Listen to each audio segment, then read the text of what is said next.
আপনারা জানেন যে বগুড়া সদর আসনের নির্বাচনের শিডিউল ঘোষণা করা হয়েছে। যেহেতু নির্বাচনের শিডিউল ঘোষণা করা হয়েছে, নির্বাচন আচরণবিধিতে এই মুহূর্তে বগুড়া সদরে যাওয়া যেহেতু আচরণবিধি পরিপন্থী হবে, সেজন্যই মাননীয় প্রধানমন্ত্রী ঢাকার যে 17 আসনের যে কড়াইল বস্তি, কড়াইলে ইনশাআল্লাহ ওখানে উনি ফ্যামিলি কার্ড বিতরণের কর্মসূচির শুভ উদ্বোধন করবেন। কাজে বগুড়াটা না যাওয়ার কারণটা হচ্ছে এটি। আর 10 তারিখ ইনশাআল্লাহ, আর 10 তারিখে ইনশাআল্লাহ সকালে এই প্রোগ্রামটা হবে। আর সারা বাংলাদেশের আরও 14টি স্থানে আপনারা জানতে পারবেন। মাননীয় প্রধানমন্ত্রীর এই সবাইকে আমাদের যে দলীয় নেতা এবং মন্ত্রী মহোদয়রা আছেন তাদেরকে নির্দেশ দেওয়া হয়েছে যে ওনারা যার সংশ্লিষ্ট উপজেলায় অথবা অঞ্চলে ওনারা ওখানে থাকবেন এবং থেকে নিজেরা সরাসরি ফ্যামিলি কার্ড বিতরণ কর্মসূচি আপনার তদারকি করবেন, উদ্বোধন করবেন এবং সবার যারা ফ্যামিলি কার্ড পাওয়ার উপযুক্ত তাদের মধ্যে ফ্যামিলি কার্ড বিতরণ করবেন। এবং এর মাধ্যমেই বাংলাদেশ জাতীয়তাবাদী দলের যে নির্বাচনী অঙ্গীকার, যে অগ্রাধিকার প্রকল্প ফ্যামিলি কার্ড, সেটির বাস্তবায়নের কাজ শুরু হবে। যদিও ডাটা সংগ্রহ, ডাটা এন্ট্রি এগুলো শুরু হয়েছে 23 তারিখ থেকেই, বাট ফ্যামিলি কার্ড বিতরণ ফিজিক্যালি শুরু হবে ইনশাআল্লাহ 10ই মার্চ থেকে। মাননীয় প্রধানমন্ত্রী সেটি শুরু করবেন কড়াইল বস্তি।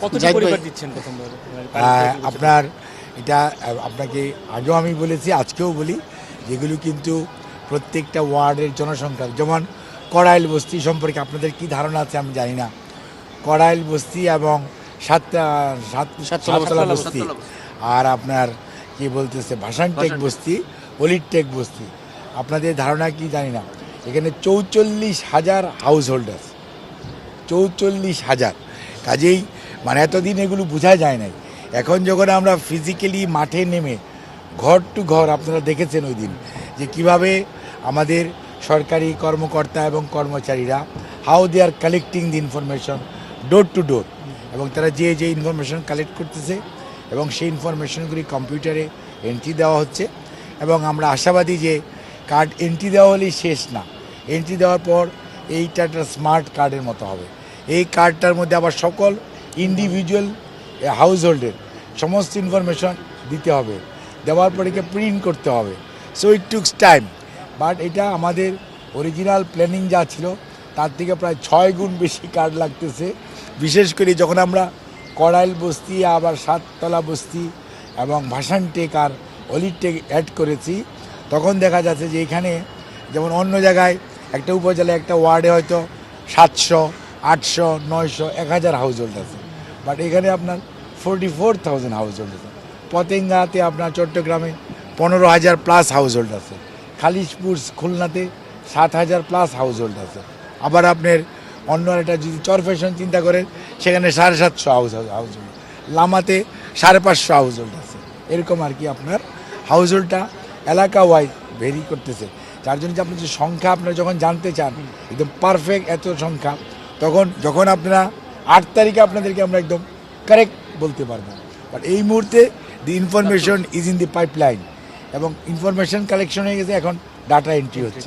এই ফ্যামিলি কার্ড করবেন যাতে এই ফ্যামিলি কার্ড আমরা, যেহেতু এই কার্ড সবাই ইউনিভার্সালি পাবে, তার মধ্যে হতদরিদ্র, দরিদ্র এবং নিম্নবিত্ত এই 3 শ্রেণীর যে ফ্যামিলি, ওনারা এটার সুবিধাভোগী হবে।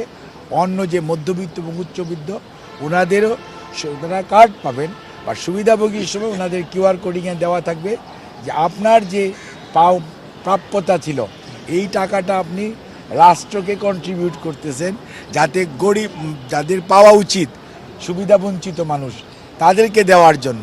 So they will feel honoured যে এই কার্ডটা দেওয়ার কারণ দে আর গেটিং কার্ড এবং they are contributing in other way to the country, যে তার সুবিধাটা সে অন্যকে দিচ্ছে। এটা কার্ডের মধ্যে এই প্রভিশন ডেভেলপ করা হয়েছে। এবং এই কার্ডটির মাধ্যমে নারীর যেমন ক্ষমতায়ন চিন্তা করা হয়েছে, নারীকে এবং একটা পরিবারকে একক ধরা হয়েছে। এবং এর মাধ্যমে আমরা মনে করি যে ফ্যামিলি কার্ডটার মাধ্যমে একটা পরিবার যখন আস্তে আস্তে স্বাবলম্বী হবে, অর্থনৈতিক সচ্ছলতা আসবে এবং মা তার বাচ্চাদের পড়াশোনার জন্য, তার বাচ্চাদের পুষ্টির জন্য সেই অর্থ ব্যয় করতে পারবে, তখন একটা পরিবার বা next generation will be much better of. এবং এটি ধীরে ধীরে সারা বাংলাদেশে একটা বিষয় একটু জানতে চাই। এটি ছড়িয়ে দেওয়া হবে। ভাই কতদিন কার্ড পাবে এই সুবিধা? এই প্রোগ্রামটা আপনারা মনে করতে পারেন বাংলাদেশ জাতীয়তাবাদী দল 12ই ফেব্রুয়ারি জনগণের ম্যান্ডেট নিয়ে দেশ সেবা করার সুযোগ পেয়েছে। ইনশাল্লাহ এটা চলমান প্রক্রিয়া। তবে এটা ঠিক, এটার মধ্যে এত আপডেটিং সিস্টেম করা হয়েছে সফটওয়্যারটা, যে নিম্নবিত্ত এক সময় হয়তো মধ্যবিত্ত হবে, আবার একজন উচ্চবিত্ত হয়তো মধ্যবিত্ত বা নিম্নবিত্ত হয়ে যেতে পারে, সেটিও আমরা ওখানে অর্থাৎ আমরা আশা করব যে গ্র্যাজুয়ালি কার্ডের সুবিধাভোগীর সংখ্যা কমবে। এটাই কার্ডের আমাদের প্রচলনের ইচ্ছা, যে মানুষের যদি আপনার আর্থিক অবস্থা সচ্ছলতা বাড়ে তাহলে কার্ডের যে সুবিধাভোগীর সংখ্যা আস্তে আস্তে কমবে। কারণ আমরা তো চাই সবসময় গরিব থাকতে চাই না, স্বাবলম্বী চাই।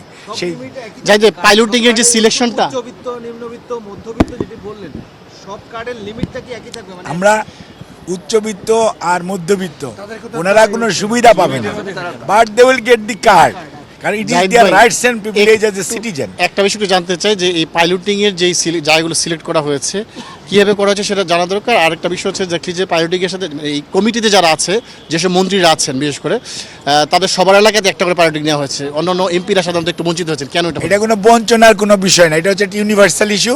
এবং ইউনিভার্সাল পাইলটিং মানে পাইলটিংয়ে আপনি এটা 10 জায়গা 12 জায়গা, এটা আপনারা শুনলে আশ্চর্য হবেন। এই পাইলটিং আমরা জানার আগেই, আমরা নির্বাচন এই প্রেমিসেসে ঢোকার আগেই আমরা এই সমস্ত ভেন্যু আগে সিলেক্ট করে রেখেছিলাম।